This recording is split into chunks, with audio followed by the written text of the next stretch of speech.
বাসের ভিতর কে যেন পাত দিছে। গ্রামাঞ্চলে বাড়ির আশেপাশে কুত্তা মরা পড়ে থাকলে যেমন গন্ধ বের হয়, ঠিক তেমনি একটা বুটকা গন্ধ বের হয়েছে। প্রথম দিকে কয়েকজন দেখলাম নাক কুচকাচ্ছে, এখন রুমাল শার্টের হাতা যার যা আছে তাই দিয়ে নাক চেপে আছে। গন্ধটা বাতাসের প্রতিটা অণুতে মিশে বাসের ভিতরে ছড়িয়ে পড়েছে। ধারণা করা হচ্ছে ব্যাপারটা বাসের সামনের দিকে ঘটেছে। যেহেতু সামনের দিকে মহিলা সিট, তাই কেউ কোনো উচ্চবাক্য করছে না, একজন আরেকজনের দিকে মুখ চাওয়াচাওয়ি করছে। বাসের সামনের দিকে দরজার পাশে মহিলার সিটে বসেছিল বেশ সিমসাম সুন্দরী একটা মেয়ে। বাতাসে মেয়েটির চুল উড়ছিল। মেয়েটি একটি বই পড়ছিল। আজ সম্ভবত মেয়েটির পরীক্ষা আছে।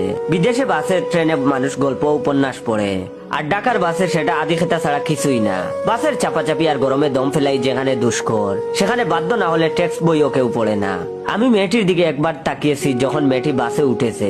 বাস তখন মোটামুটি ফাঁকা ছিল। প্রতিজ্ঞা করেছি কোনো মেয়ের দিকে তাকাবো না। ইদানিং চোখের দৃষ্টি হেফাজতের চেষ্টা করছি। প্রথমে কিছুক্ষণ জানালা দিয়ে বাইরে তাকিয়েছিলাম, তারপর থেকে আর হেফাজত সম্ভব হয়নি। অবাধ্য চোখ ঘুরে ফিরে সেই মেয়ের দিকেই যাচ্ছিল।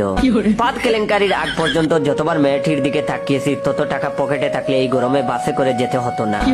মেয়েটি এখন বইটি মুখে চেপে আছে। এই মেয়ে পাদ মারতেই পারে না। আমি দলিলে লিখে দিতে পারি, কারণ এত সুন্দর মেয়েরা কখনো পাদে না। আবার মেয়েটির বাম পাশে বসেছে এক স্থূলকায় মহিলা, বয়স 40-এর কাছাকাছি হবে।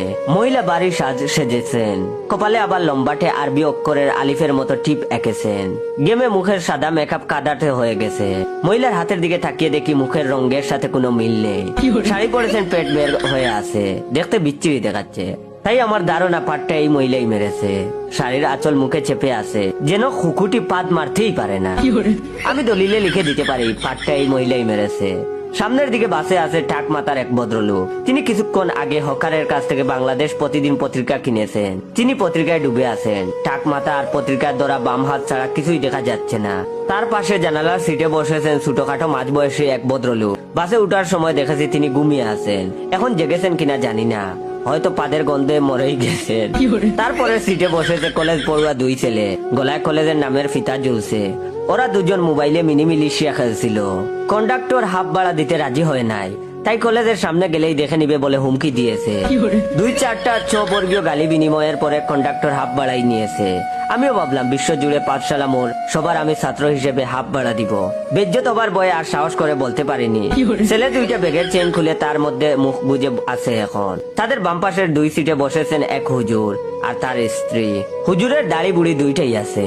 হুজুরদের বউ সুন্দরী হয়, এই হুজুরের বউ ও সুন্দরী হবে। দেখার উপায় নেই, বুরকা পড়েছে, চুকের সামনে দিয়েও একটা পর্দা দেয়া।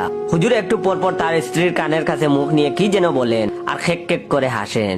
হুজুর এই মুহূর্তে তার টুপি খুলে মুখে